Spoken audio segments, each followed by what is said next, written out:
pessoal, vamos para a aula 251, iniciando o capítulo 18, dilatometria, a agitação térmica. Esse capítulo aí, pessoal, é o seguinte, eu particularmente acho bem interessante porque nesse capítulo ele vai explicar alguns fenômenos que, mesmo que a gente não enxergue microscopicamente a agitação dos átomos e das moléculas, a gente tem um efeito macroscópico desse grau de agitação. E isso a gente vai conseguir ver com a dilatação térmica. Esse capítulo introdutório é para mostrar algumas características. Por exemplo, você já viu que entre os trilhos do trem existe um espaço entre os trilhos, esse espaço chamado de junta ou vão de dilatação. Inclusive quando o trem anda, dá um barulho clac, clac, clac, clac, que é o que? Quando se passa, a roda do trem passa em cima desse vão, desse buraco. Para que tem aquele vão? Ah, importante, aquele vão é importante, porque o trilho feito de metal, o que acontece quando ele é aquecido? O que acontece? Ele tem que ter para onde dilatar. Se não pode acontecer, como já aconteceu, de não deixarem espaço para dilatação, sabe para onde é que dilata um trilho? Ele dilata para os lados. Não é muito agradável andar com um trem com trilhos todos tortos. Então tem um vão de dilatação.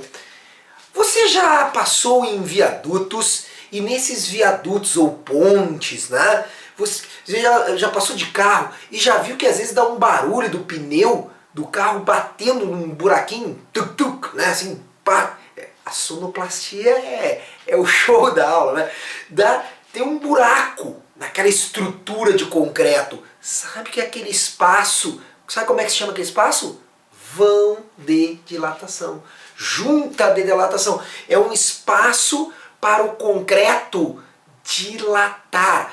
Sabe como é que os pedreiros, mestres de obras, eles chamam a dilatação? Sabe como é que eles chamam? Ah, é porque tem que deixar espaço para a estrutura. Nossa, eu tenho um concreto armado, é um concreto cheio de ferro dentro. Eu tenho que deixar espaço para a estrutura, sabe como é que eles falam?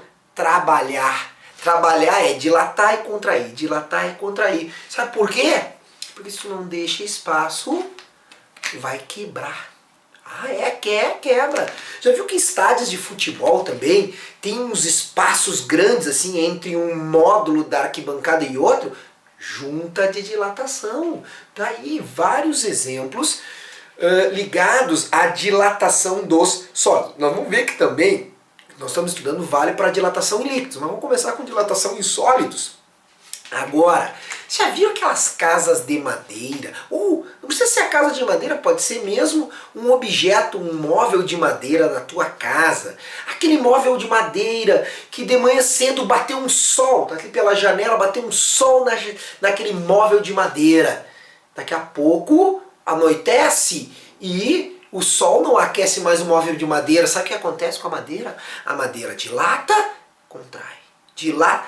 Tu já esteve nessa situação, em estar extremamente calmo, estudando, concentrado, daqui a pouco, tec! Tem espírito nessa casa, vou mandar benzer. Pessoal, olha, é uma brincadeira isso, tá? Mas aqui tem gente que acha que é espírito. Não estou dizendo nada, se existe, se não existe, meu Deus, pode existir, não sei lá, né? Eu estou dizendo que aquilo não é espírito. O que é aquilo? Aquilo é a madeira dilatando e contraindo. Casa de madeira. Bate uma chuva daqui a pouco naquela casa de madeira, bate um sol, a madeira dilata. Dilata, contrai, dá uns barulhos. Aí tem gente que acha que é coisa de outro mundo. Não é, é a dilatação. Olha só. Quer ver? Essas casas de madeira, né, elas acontece isso também, elas dilatam e contraem, daí dá uma barulheira ali da dilatação térmica pra caramba. Como é que funciona a dilatação nos sólidos? Ou, por exemplo, quer ver mais um exemplo? A escala de mercúrio, uma coluna de mercúrio. Quando aquece, dilata, quando resfria, contrai. Agora, pessoal, olha só, como funciona isso? Um modelo clássico para a estrutura dos materiais é pensar, inclusive aí quem tem o livro Vereda Digital, tem o desenho. Eu poderia imaginar que essas bolinhas em vermelho são as moléculas, os átomos, sei lá, as moléculas. E existe umas molinhas aqui, ó, entre esses átomos. Por que umas molinhas? Porque essas molas deixariam aquelas moléculas se mexerem. Se mexerem. Porque nós sabemos que existe movimento. Porque o movimento, vimos no capítulo anterior, o movimento está intimamente associado com o quê? Com a temperatura. θ0 é a temperatura inicial. Então, existe um movimento, existe uma ligação forte entre essas moléculas, mas existe também um movimento. Existe um movimento. Opa, faltou uma molécula aqui atrás, né? Então, existe um movimento. Nós estamos se movimentando. Agora, o detalhe é o seguinte. Ao aumentar a temperatura, a tendência é que a agitação aumente. A conclusão é que essas molinhas estarão mais esticadas, elas estarão mais distantes umas das outras. Eu estou justificando, portanto, que maior grau de agitação,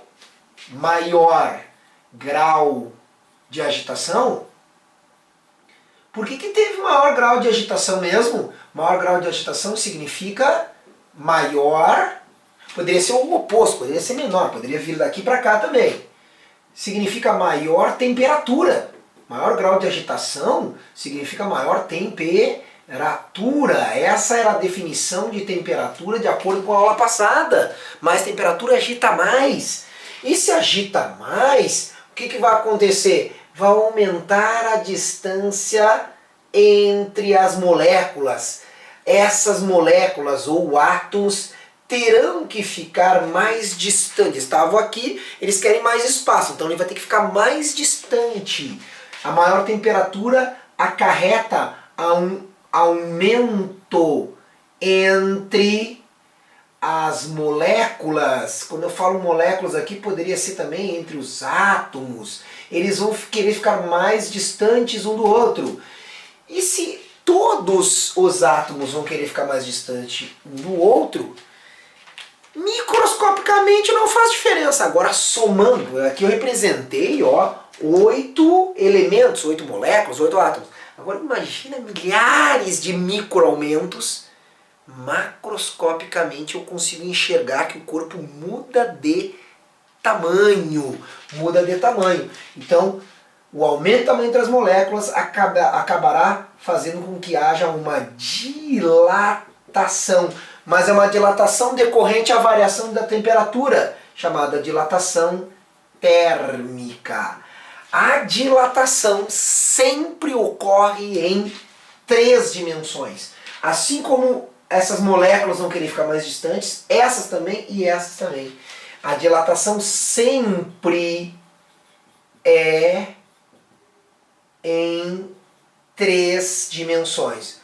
Ah, Fabrício, peraí, como assim? Meu professor me ensinou que tem a linear em uma dimensão, a superficial em 2 e a volumétrica em 3. Como é que tá me dizendo que é sempre em 3 dimensões? Ah, aí tu vai ter que entender que a linear é uma aproximação, a gente despreza a dilatação em 2 dimensões, superficial a gente despreza a dilatação na espessura. Então daqui a pouco a gente vai ver. Mas rigorosamente a dilatação sempre é em 3 dimensões. Tá? Então quando um corpo dilata, ele dilata as 3 dimensões dele.